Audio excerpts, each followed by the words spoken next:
and I'm interviewing with my lady, and I felt like I was prepared. And so she starts asking me coding questions, and I'm like, yeah, like I've done it. It's all right. And she's like, oh, you don't really like coding that much. And I was like, no. Okay, we're going to start recording. Okay, welcome to the first ever episode of Finding Zeal. If it's your first time here, which it probably is, I'm Cohen, and this is my co-host, Josh. And This podcast is all about helping you find and follow your passion. If you've ever asked the question, what am I doing with my life? I don't know what I want to do with my life. What career should I do? What degree should I get? Then this is the perfect podcast for you, because we're going to be diving into all of that, giving you tips and tricks, and we're also going to be hopefully inviting guests onto the podcast to have their life a little bit figured out, so you can see more options about, what's out there to do. So yeah, we've got not really a special episode. Yeah, but more of just an introductory episode, so you guys can get to know the people behind the podcast. Yeah, exactly. We're gonna just dive into. I have questions for Josh that he does not know what they are. Nope. And Josh has some questions for me that I don't know what they are, so we're going to be responding to them live, so you all get to know us a little bit better. Before we get into that, Josh, how in the world did we even meet? Well, so we're in this organization. It's called Impact. It's a freshman. It's an organization to help freshmen get plugged into the body of Christ. At Texas A&M University, which we attend, both of us. And so, Whoop. Whoop. And so how it works is freshmen will come in right before they start their first year of college, and we help, we do a little four-day retreat, and then we get them plugged in at A&M to churches, and just friends and different organizations, and we try to help walk with them through that. And so how Cohen and I met is through this organization, because Cohen and I are partners.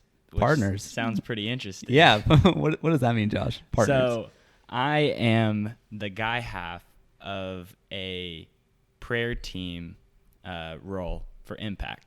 And so what that means is during retreat, me and my partner, Megan, are going to be praying the entire time for these freshmen and the counselors and anything else going on, while Cohen and Becca are the co-chair half of the partnership. So it's like a quad, and so we're all partners technically. Yeah. So it's kind of weird. But so pretty much how that works is there's the quad, and then counselors, and then freshmen. And So yeah, us four, we lead the camp. We lead Beta and NAF, which is a pink camp. Yeah. So we'll dress in pink. We're the pink camp. Yeah. For August, at retreat time, and we just help connect freshmen. Yeah. And so Josh and I actually first met at this retreat weekend when we figure out what our partners are, because we were already in Impact for a month or two. Yeah. We knew we already got the roles, but we didn't know who our partners were. And Josh, I'm curious, when you first saw me, what was your initial reaction? I just remember, oh no, this dude's wearing Crocs. Dude, Crocs are so good. I mean, debatable, but yeah, sure. Dude, gosh. I'm a big Crocs guy. I wear white Crocs. Honestly, since I've been in college, I've probably worn white Crocs more than I've worn any other shoe. Cohen wears them every day. They're not even really white anymore. They're more tan-ish. And he also wears a gray hoodie and a white hat every day. I do. I wear this white hat everywhere. Yep. But yeah, so we met from Impact. It was crazy, because then now we've known each other only for 7 months, 8 months. I don't know. Yeah, less than a year. We've known each other for less than a year. Less than a year, and now we're starting this podcast, which is crazy. So yeah, we should get into that. Josh, what was the first time that I mentioned the podcast to you? Oh, yeah. So Cohen mentioned the podcast first at Waffle House at who knows what ungodly hour, what time it was. It was just a spur of the moment right before finals, or it was. Yeah, it was pretty late in the semester. It was at night. I just got out of Buck's chapter meeting, which We're both. So in it was Bucks. at least at Yeah. 9. I got out at like 9:30, and Waffle House, for reference. So we live in College Station, where A&M is, and the nearest Waffle House is like an hour away in Houston, basically. Yep. And so we were going to meet up as a quad to plan. Was it partner reveal? I think we were planning partner reveal for the counselors. I think it was a little later than that. I don't know. But yeah, Maybe something like that. Yeah. It was something like that, and we were just going to meet up in College we were Station. The planning Megan. a encouragement night. Oh yeah. No one knows what this is. Sorry, guys, but we wanted to remember. Yeah. Anyways, we encouraged the counselors basically for, how we've seen them grow over the semester. And so we were going to plan that. And then Megan's like, text us like, hey, we should go to Waffle House, kind of jokingly. And then I think you were like, yeah, I'm down. And I was in Buck's chapter meeting, and I was like, I guess I am down. Waffle House. Sure, why not? Why not, And Becca was doing something else, I think, so she couldn't come. Yeah. But yeah, so we just spontaneously drove to Waffle House. Yep. We ended up talking there. That was kind of like right when I was thinking about the podcast, maybe wanting to start a podcast. And I just mentioned it to Josh. It was nothing super serious or anything like that. I just kind of mentioned it. Yeah, I had absolutely no clue that I would be the one that was going to be on the podcast with him. Cohen had just always talked about YouTube and podcasts and things like that interested him with me, because I was interested in it as well. But Cohen always knows the deep, dark secrets of these things and everything that goes behind it. And so he was talking to me about it, and I was like, wow, that sounds really cool. But I never thought in a million years I'd be the one on here doing it with him. Yeah, honestly, I didn't know who I was going to do it with, but originally I thought probably one of my roommates, and then I just got the urge to start it this summer, and both my roommates don't live anywhere close to so I was DFW. the last option. No.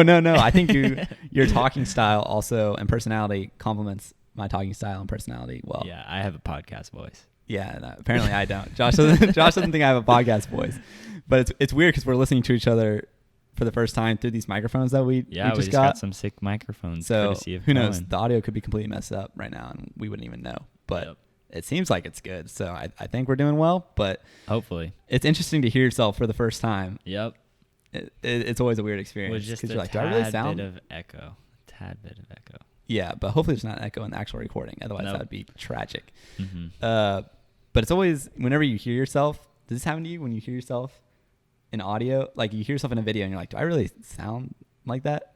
In a video, but right now, I don't know. Yeah, I think these microphones are really good. Yeah, I like these microphones. They make us sound cooler than we really are. I think every time I'm talking, I'm like, wow, I sound pretty cool. Yeah, which is crazy. But anyways, Josh, we're just going to get into the questions. I don't know if you're ready for these questions, honestly. Are you ready to get to know me, guys? Yeah, we're about to get... Cohen? Are these questions about you to don't get know? to know Josh on a completely different level after I ask this first question. Yeah, Josh, I'm going to just dive straight into it. What's your favorite cereal and how much milk? Dude, that's too personal. I can't answer. You sure want to expose that to the world? My favorite cereal, I would say it's Honey Bunches of Oats. Ooh, I can respect that. I used to like really sugary cereals, but now I'm on the, I guess it's still pretty sugary, but it feels healthy. I mean, it feels healthy. Yeah, it's got oats in it, so that's what something. I'm saying. And like granola and stuff. Yeah. So how much milk? A lot of milk. A lot of milk. I fill it up until it's past the cereal. Okay, yeah. And then I drink it at the end. Yeah. So I feel healthy. Yeah. I don't know if that's really healthy. I'm going to rebound the question back to you, Cohen. Yeah. Man, I love cereal so much. I definitely go through phases. You know what I'm saying? Like, yeah. I go through like a year or something where I'm obsessed with a cereal, and then I like have it too much, and then I don't have it for another year. Oh yeah, for sure. So I've been through some phases, but right now I'm in a frosted mini wheats phase. Dude, those seems kind of healthy. Those absolutely smack, dude. They're absolutely crazy. One thing I really like about them is that they actually fill me up a lot more. Yeah. And so their slogan is like, one bowl and you're good till lunch or something like that. And it's honestly kind of true. Like, makes sense. Since I'm doing this internship now and I have to wake up really early and eat, and I can't really eat till lunch hour. Yeah. Which is like, kind of abnormal. I usually like would wake up later and eat just whenever I want to, Yeah. So it's like the only like quick cereal option that fills me up, and it's just so good. And also I'm like similar on the milk. Like I gotta fill it up where the cereal starts to float. You know what I'm saying? Yeah. I need the cereal to start to float. So I want a good amount of milk. I don't want to be like, scraping the bottom of my bowl or anything. Oh, for sure. And then definitely, do you eat your cereal right away, or do you let it get like soggier? Oh, what? I eat it right away. Okay, yeah. Okay, I'm on the same page. Some Okay. people, dude, we're going to have people on this podcast that are going to say that they let their cereal soak and they like to eat it soggy. Oh, this is a question we're asking every Oh, time. this is the question. You know, okay, cool. Josh and I were trying to come up with a question, and without even talking to him, I mentioned this question a couple weeks ago, but It's a good question. after You can talking tell to my a sister, lot about a person. Yeah. From what kind of cereal they eat and how You long know, they let it soak and how much milk they use. I and know there's a lot of variables. It seems Yeah. straightforward, but Some people pour their milk before the cereal. that's yep. And if you're one of those listening people, to the podcast, you can't anymore Yeah. if you do that. We don't accept you. But yeah, that was my first question. I want to take it back to the trailer. And if you've listened to the trailer of this podcast, which you probably have because it pops up on the front of Spotify. So if you haven't, go listen to it. It's only 1 minute and 50 seconds. Yeah. Jam-packed full of great stuff about this podcast. We probably don't sound as cool because it's on a voice memo. Yeah, but it's literally recorded on an iPhone, but we recorded it for like basically this competition thing with podcast. Anyways, I shouldn't have even brought that up because we don't have time to get into that. We'll get into another episode. But Josh mentioned that he always wanted to be an astronaut when he grew up. I did. And You so just want me to dive deeper into I that? want to know what inspired, when was the first time you had this realization that you wanted to be an astronaut? Oh, man. I don't know. I just remember for at least maybe 3 years, I was an astronaut for Halloween. Dude, And really? It was like a homemade costume that my mom made. And it was like I wore one of those styrofoam ice chests. Oh, yeah, yeah. And then she made like some like makeshift arms out of, I don't know what, maybe like pool noodles or something. And then on my head, I had like a fish bowl. Wait, an actual fish bowl? Yeah, like a heavy glass fish bowl. That sounds extremely uncomfortable. Oh, it was, but I felt so cool. Yeah. I looked like an astronaut. And I must have been first grade through 5th or 6th grade that I wanted to be an astronaut. And I don't know. I know we went to NASA a couple times in those years, but I think I wanted to be an astronaut before we went to NASA. Dude, and I just that's thought it was crazy. the coolest thing. So when you went to NASA, was it like, oh, this isn't as I thought? Or was it like, wow, this is I mean, as crazy. a kid, everything is the coolest. Yeah. And obviously, when we went to NASA, I wasn't reading the signs that said like 3 paragraphs of information about each thing. You know, Of like I the was people looking, that died and like. Oh yeah, Challenger XX or whichever one it was. Yeah. And it was more, I saw the shuttles and the suits, and I was like, that is the coolest thing ever. You know, Yeah, I, I mean, wasn't reading. They're basically like real life superheroes. when Oh you were yeah, a kid. yeah, for sure, yeah. Dude, yeah, that's crazy. So was there like, so obviously you said your childhood. So would you take the opportunity to go to space if somebody was like, Josh, we want you to go to space and be a mechanical engineer in space for like some Mars project or something like that? What do you say? I would say, how long? What if it's like a year? They're like, I we would want do a you year for sure. for sure. You go For sure, for sure yeah. for a year. For sure. Right now, I would go for a year. Dude, that's so scary to me. I don't have a girlfriend. I don't have. What about me, Josh? What am I? Are we just gonna Zoom podcast from Mars or something? Yeah, pretty much. I guess that would be pretty cool. We'd Yeah, probably that would be get pretty podcast in Mars. Yeah. Probably one of the first things. We could change our name. Yeah, it would just be like Mars podcast. or Mars something. Podcast. Yeah. Dude, that is crazy. I'm like super afraid of heights, so being in space feels like Yeah. I feel like it'd be scary. I mean, so Elon Musk, you know, he's getting close to making the space flight a thing.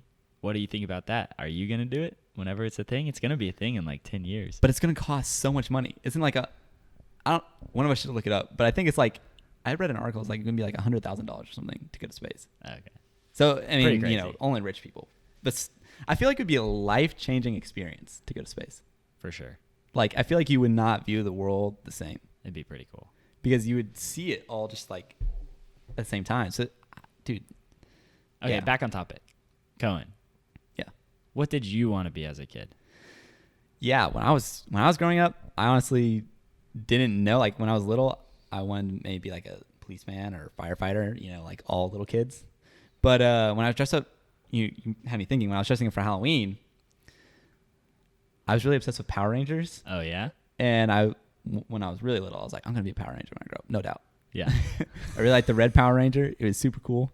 If you've never seen Power Rangers, just YouTube it, and it's super cheesy. It's pretty cool. But I thought it was such high quality content. Anyways, but yeah, I've kind of since like junior high, I've always known, I always had this question, like, I don't know what I want to do when I grow up. Mm-hmm. And so, but people just being like, oh, you'll figure it out whenever you get older. You know, I was like, oh, when I go to college, I'll just figure it out. Like everybody figures out when they go to college. Yeah.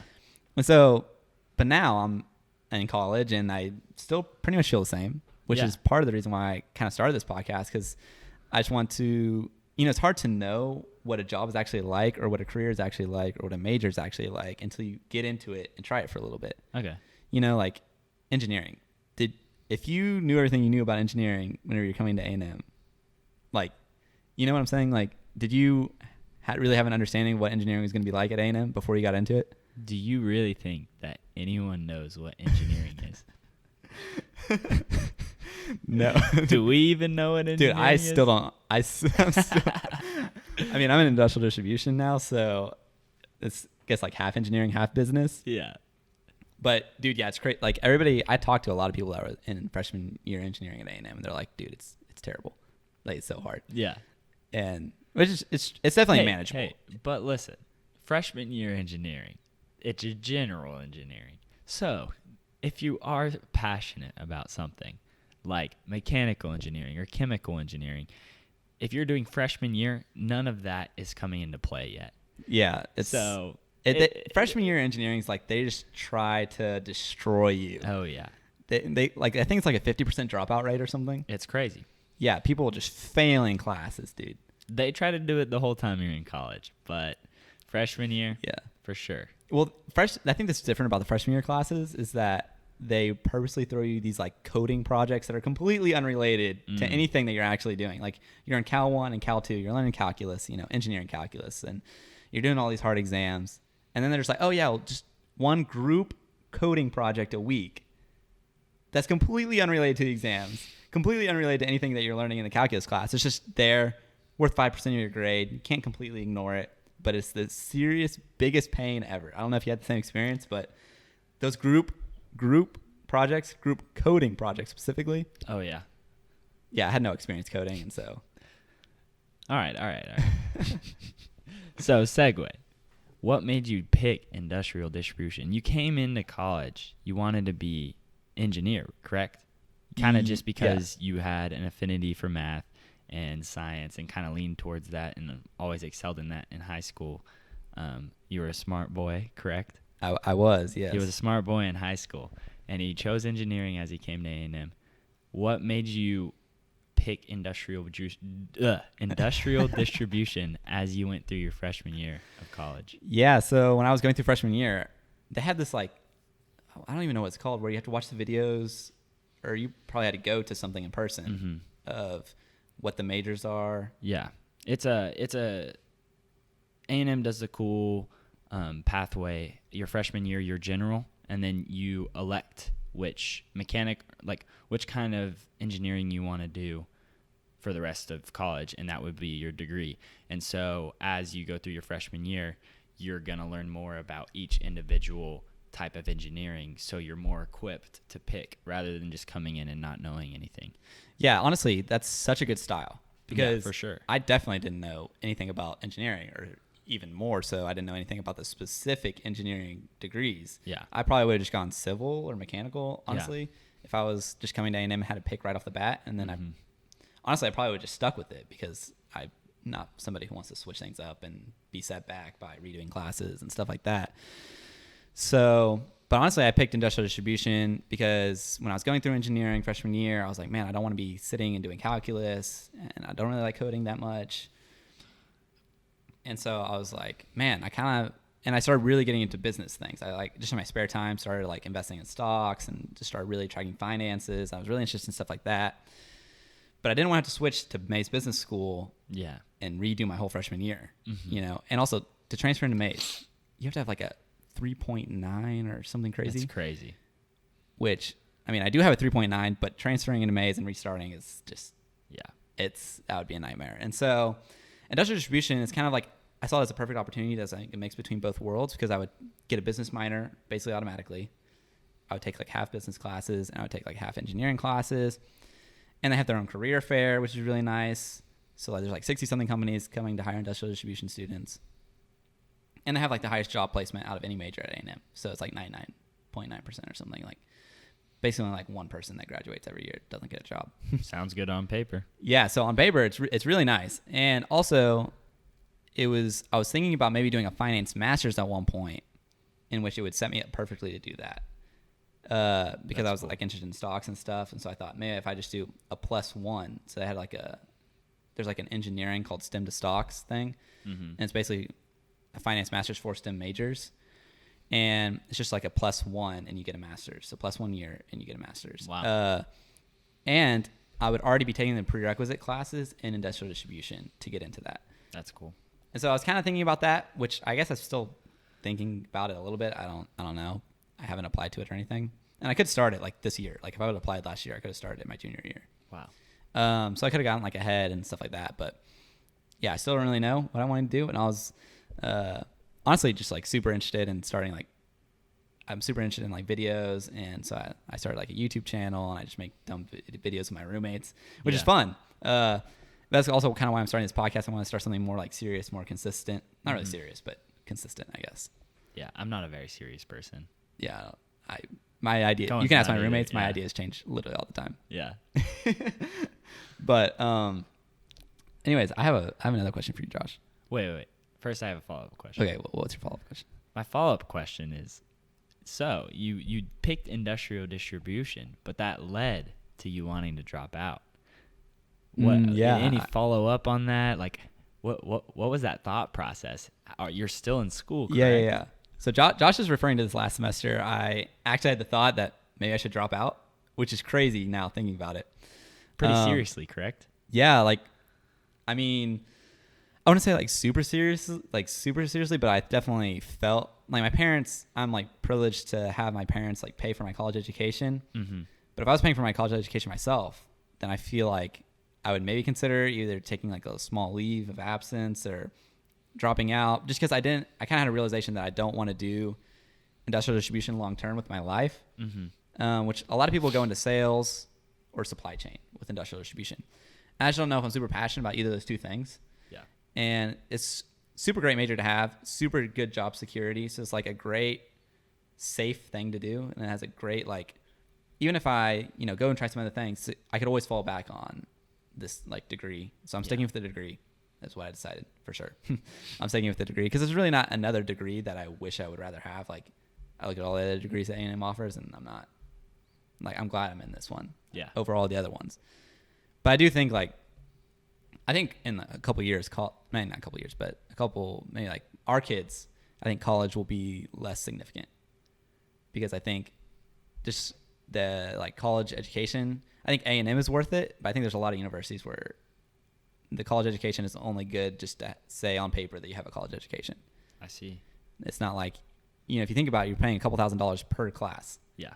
I have classes that I definitely have not gotten $1,000 worth of value out of. No. And you can get all this information on YouTube. Yeah. Like there are literally Maybe professors. Not all of it, but. I mean, all smart professors or teachers are like, wait, I could just make videos and make way more money than being a professor. Yep. Like just a simple physics.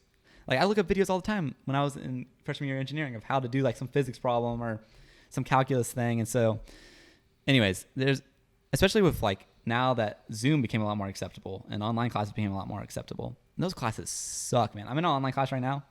My professor sucks. Like his videos he posts like 2 or 3 videos. Not even that many videos. Like I'm doing a 5-week class and it's like 1 hour worth of video a week. So it's like 5 hours worth of videos total for the whole class. Wow. And it's terrible quality. The PowerPoints don't match with the PowerPoints that he has us print out. He's like, the audio is super terrible. You have to turn up all the way to 100 on your computer to even hear it. Like he just doesn't know. It's because he doesn't know how to do videos. But there's people that are great at doing videos, like they're just not cut out to teach over video. So I just think the type of class that knows that the only reason people are taking it is because it's a requirement and they're just going to be like, okay, I'll give these kids a requirement class and they'll move on with their life and not learn anything. And classes are meant to be where you learn something and you take away information and you become smarter and you're interested in that information. And I believe that our society has become so obsessed with grades and like how you look that it's just been ruined. Yeah. Because you need to learn and you want to have a passion to be smart and like follow these certain things. And that's just not how it is anymore. Yeah. It's just seen as a step to get your degree. Yeah. Like it's just a necessary step. They know you're going to have to pay for it. So it doesn't matter if the professor's good or bad. Yeah. It's a step you have to take. Okay, Josh, I have a question that I've been wondering. And so you've had the internship with Lockheed since high school? Yeah. So I interned with Lockheed Martin, who is a defense contractor for the United States government. Ooh. Yeah, it sounds pretty cool, huh? Dude, that's crazy. Yeah. I know a lot of people that really want to work for them. So how in the world did you start with them in high school? Like, that's crazy to me. Yeah. So one more thing. If you don't know what Lockheed Martin is, they make the F-35s, F-22s, F-16s, C-5s. Fighter jets. C-130Js. They make all the jets and planes and stuff for the military whenever we're at war and stuff like that. And there's a lot more, but it's pretty cool. And so in high school, I was sitting in my junior year class, and I was so unsure if I wanted to go to engineering because my dad's an engineer, or architecture because I used to like building with blocks and I thought it was interesting. And so I was sitting there and I was contemplating, and some guy comes in and is like talking about Lockheed Martin and a high school internship. And then at the end he says, it pays $11 an hour. And I say, I'm applying for that. Dude, in high school, I remember I was lifeguarding in high school, making like $9 an hour. Yeah. And the last summer I was there, they raised us to 11, and I was like, dude, I'm making bank right now. Yep. $11 an hour. Yep. And I had been working at Brahms, which is an ice cream parlor, and making $7.25 and working like 20 hours a week for like 2 years. And so I was like, 11 an hour for something I might be interested in. I'm applying for this for sure. Yeah. And so I went in and I applied. And it was for my whole school district, and they were only taking 30. And so it was like 300, 400 applicants. And so I went through multiple interview processes, and I passed the first like 3, and the 4th one was going to be on Lockheed Martin property. And so we drive out, like we get out of class one day because it was a big deal. Yeah. And they school bus us over to Lockheed Martin, and we get in there and we get briefed, and they're like, you can't take pictures anywhere across the facility, and you're just not allowed to. Like, that's just a general rule if you go to Lockheed. Dude, that's crazy. And I just felt like I was so scared. I was like, what the heck is going on? And they give us like itineraries. Each of us has like different interviews, because like some people have different tours and different interviews at different times. And so we all get like cool gear too, because we're high school interns and they're trying to get us. Yeah. And so we go and we interview, and I'm interviewing with my lady, and I only had one interview. Some people had 2, and the lady is asking questions, and I'm engaging well, and I feel like I'm doing a good job, and I felt like I was prepared. And then she starts asking me about my coding background, and I had taken coding classes just because I needed, like I wanted to, I was interested, but then I realized it wasn't something I was very interested in. Yeah. And so she starts asking me coding questions, and I'm like, yeah, like I've done it. It's all right. And she's like, oh, you don't really like coding that much. And I was like, no.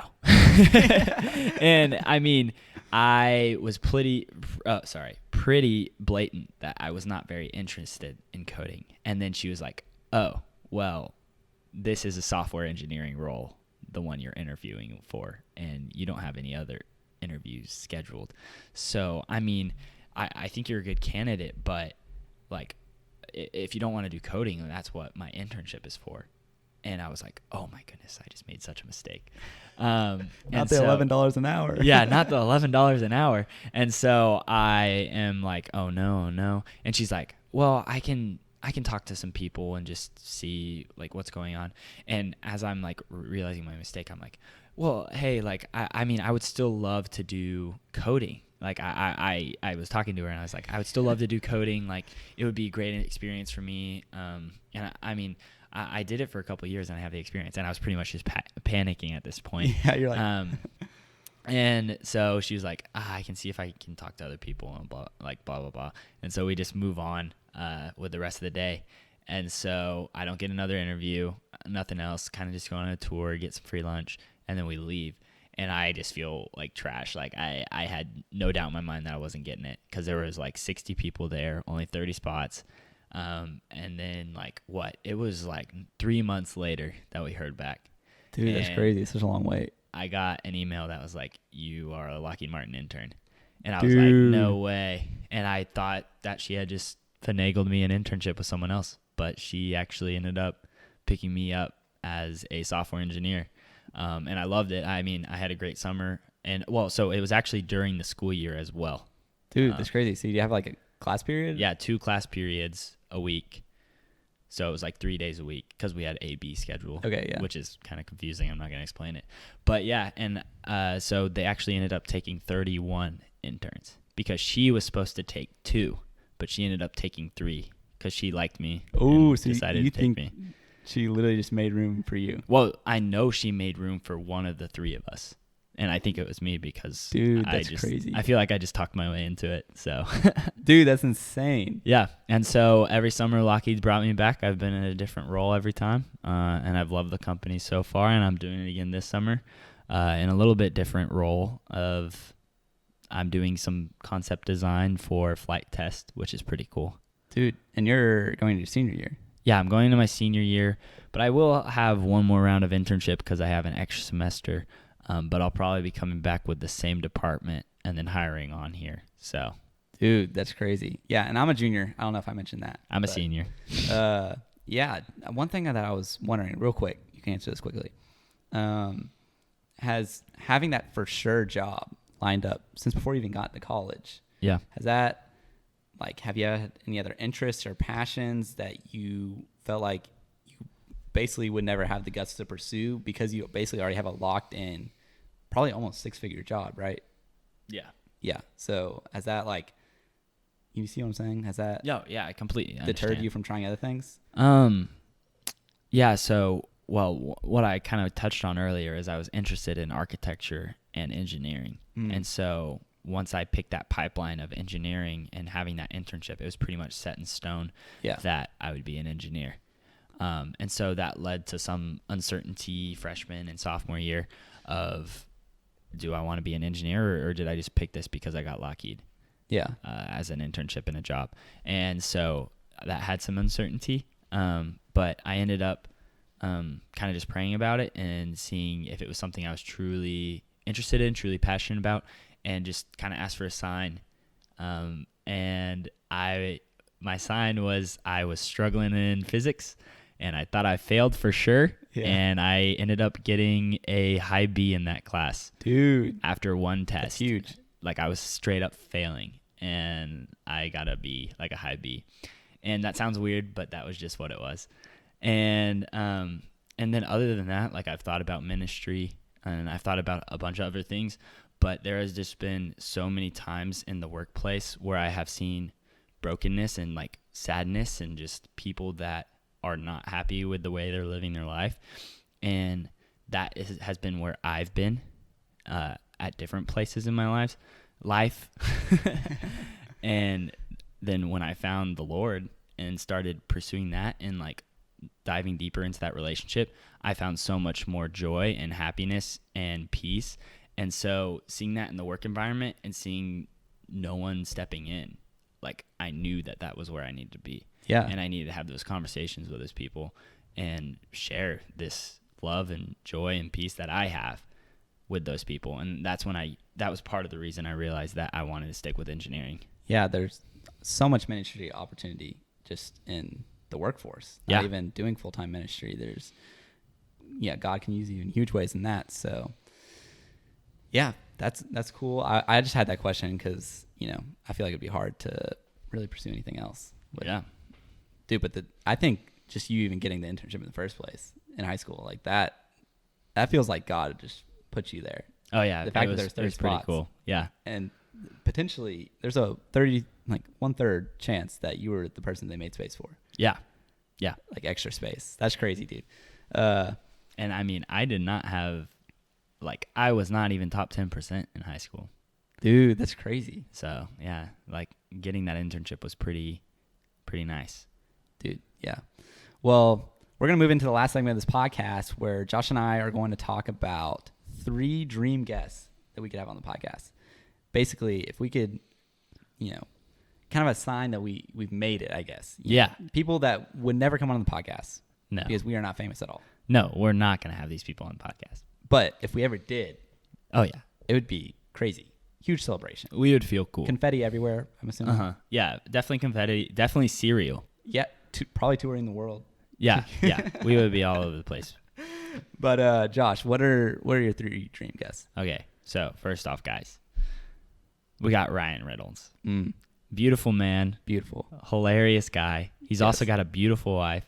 He's the guy who played Deadpool, right? Yes, and just a bunch of rom-coms. Yeah. Just a funny dude. Awesome guy. Love him. That's my first dude. My second, dude perfect. That's multiple dudes. Yeah, any of them. Any of them. Dude, Love it's them crazy. all. They went to A&M. Yeah, they were in Bucks. Dude, yeah. I don't know if we mentioned, but we're in Bucks at A&M. It's a Christian fraternity. Yes. Brothers under Christ. And Josh and I are brothers. We did not know that either of us were in it until we Nope. met and just said it, and we were like, "Wow, we didn't know." Because that's how big Bucks is. There's like 300 something people. And so, hey, dude, perfect met in Bucks. We met in Bucks. Seems like they. Dude, perfect. Come on this podcast. Yeah, come on this podcast. We'll treat you well. We'll treat you with a bowl of cereal. Yeah. Your choice. Yeah. On us. We'll pay for it. Oh, for sure. And then lastly, Paul Ulibarri. No one knows who he is, probably. Yeah. Who's that? He is a disc golfer. He's my favorite disc golfer. Do you like disc golf? I love disc golf. I play disc golf all the time for you guys listening. And Paul Ulibarri is by far my favorite. Not by far. I have a couple other favorites. But if Paul Ulibarri came on, that would be the best. Dude.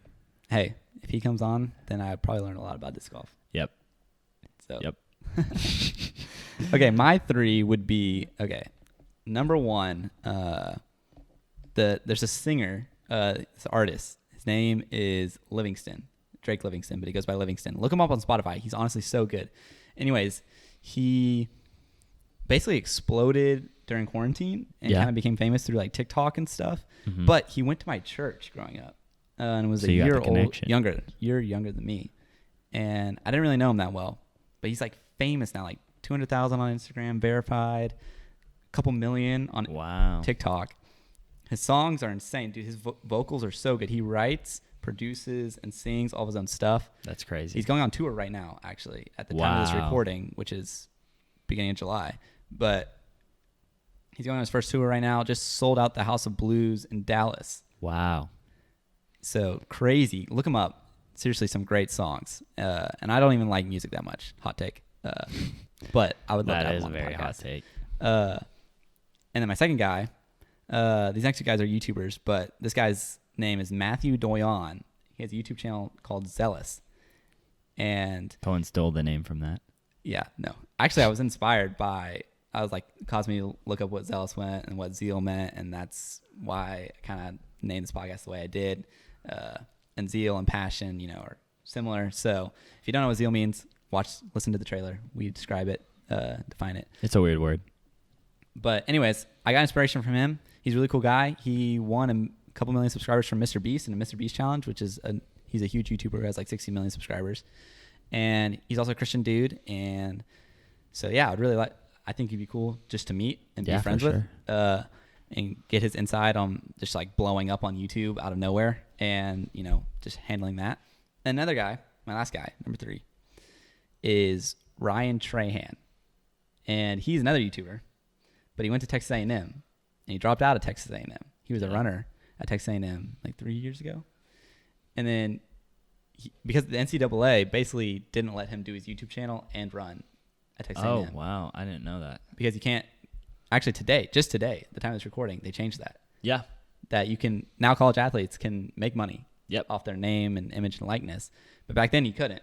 Yeah. So the NCAA sent them a thing. It was like, you either quit your YouTube channel or you quit running for Texas A&M. Which is crazy. He quit running for Texas A&M The and dropped out of NCAA college. is so strict. At 20,000 subscribers, he dropped out. Wow. And now he's at 3.5 million Wow. or something. He's crazy. And he's really funny. He's just like a really down to earth. You watch his videos. I think they're hilarious. Yep. And yeah, he calls it his community or his people that watch him the Howdy community. Nice. I just love it, dude. I eat it up. Me and my little brothers watch it all the time. So yeah, those three guys, love to have them all. They all have super cool stories too. All super passionate about what they do. 3 guys you'll never have heard of until Cohen said them. Probably not. Yeah. No. Yeah. Honestly, a lot of people probably have no idea who those 3 people are. They're like I definitely had heard of them. Pseudo famous. They're like they're not famous. They're like kind of famous, but they're lower medium side. Yeah, famous. They could be realistic guess if we became decent size. Yeah, I can see it. If you guys actually listen and share with your friends, if you like this podcast, we'd really appreciate that. Cohen's real person is Luka Doncic. Just so I wanted to have Luka Doncic. That was one person, but he thinks it's too unrealistic. He's never. I don't even know if Luka Doncic has been on a podcast. Send it to me. Because I have not listened to a podcast with Luka Doncic on it. But I'm a big Mavs fan. He's about to play in the Olympics, so he has bigger things on his mind. Yeah, dude, he's just he just grinds basketball. That's all he cares about. Basketball player of all time. But dude, best white basketball player ever over Larry Bird. I'm calling it right now. Anyways, that's gonna wrap up the first episode of Finding Zeal. If you enjoyed it, leave a 5-star review. That would be really helpful for us. Or share it or anything. Message us on Instagram. We'll definitely reply to you. We don't have right now any followers, but maybe we'll have a couple by then. We're not very popular. If we have 10, that'll be a success. 10 would be nice. Yeah, 10. Yeah. Anyways, thank you guys for listening. We'll see you in the next episode. Yeah, see y'all later. Peace.